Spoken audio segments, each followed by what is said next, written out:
Assalamualaikum warahmatullahi wabarakatuh.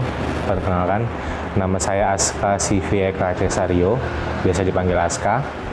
Kalau untuk nama Aska Jayasin sebenarnya diambil dari saya, nama saya sendiri. Yang nama saya kebetulan Aska Sivi ya.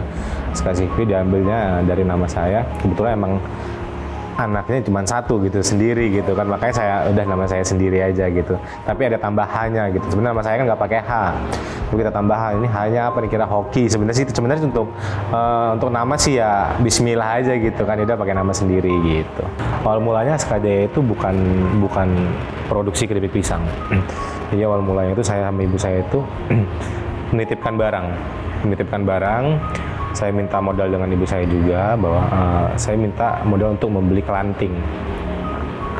Awalnya kelanting dan marning, jajanan pasar ya. Jadi kelanting sama marning. Awalnya kita beli itu sekitar 10-12 kilo. Lalu saya beranikan diri untuk nitipin barang tersebut di sentra industri keripik ini. Setelah saya nitipin barang kelanting dan marning, saya berpikir bahwa kalau misalnya kita nitipin barang kelanting dan marning, kayaknya masih kurang nih gitu, barang apa lagi yang bisa kita pasarin di Gang PU ini. Akhirnya setelah kelanting dan marning, saya mulai jalan ke daerah Teluk.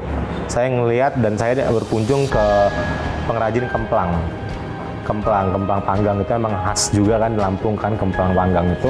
Saya ke sana, saya berpikir gitu kan, ini kemplang ini bisa juga kita titipkan di Gang PU gitu kan. Artinya saya nambah produk saya sendiri untuk saya titipkan. Akhirnya saya konsultasi, saya juga berunding dengan pengrajin kemplang, bisa nggak sistem kita nitip. Akhirnya diizinkan, kita beli kemplang.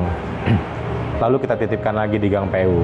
Setelah kelanting, kemplang, dan marning itu berjalan sekitar 5-7 bulan, kebetulan orang tua ada saudara juga di sini yang mengajak kita gitu kan untuk mau nggak sih gitu kalau misalnya buka keripik gitu ya, terus kita bilang tapi kita belum bisa produksi keripik gitu kan, bagaimana kira-kira keripiknya ngambil dulu aja jadi seperti reseller kata dia. Akhirnya kita beranikan diri, kita kita dikasih petunjuk lahan tempat, tapi kita dengan sistem sewa, kita beranikan buka outlet. Tapi dengan kita buka outlet itu artinya produk kemplang, kelanting dan marning itu mulai tergoyahkan, sudah mulai tidak fokus karena kita sudah punya outlet keripik. Itu awal mulanya begitu. Akhirnya kita belajar produksi keripik. Sebenarnya cukup lama juga belajar produksi keripik karena kita sepertinya ngelihatnya kan mudah gitu, tapi ternyata tidak seperti di lapangan gitu, banyak kegagalan itu pasti karena kita yang belajar dari nol banget gitu. Kalau pesannya untuk teman-teman di Lampung, artinya saya juga berawal dari nol, bahkan bisa dibilang dari titik yang tadinya nggak ada kepikiran untuk jualan keripik gitu kan. Jangan takut memulai gitu ya, artinya kita jangan takut memulai. Peluang akan terus selalu ada sebenarnya, tapi tinggal seberapa sering kita melihat peluang, seberapa sering kita melihat kemampuan kita, sebenarnya kita bisa untuk menjalankan itu gitu. Jadi coba dan lakukan.